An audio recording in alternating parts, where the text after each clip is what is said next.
Hi, today we will learn about footer option of Edubin theme. First of all, let's go to Theme option by clicking Customizer. When Customizer fully loaded, go to Footer option, then go to Footer Global option, and you can see the global assigned footer. You can change the global footer from here. Let's see if the footer changes or not. Yes, it's changing. Click on Publish to save the settings.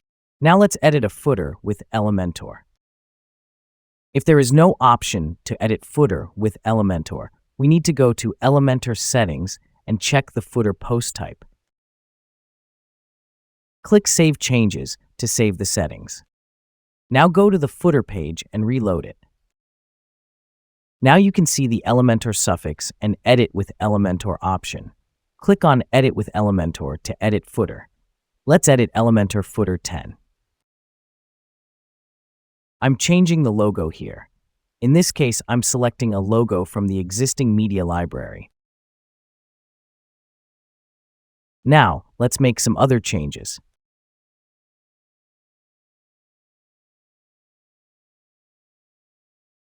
Then click on Update and reload the main page to see the changes. Yes, it works. You can see the changes. Thanks for watching. If you have any queries, feel free to ask in our support desk.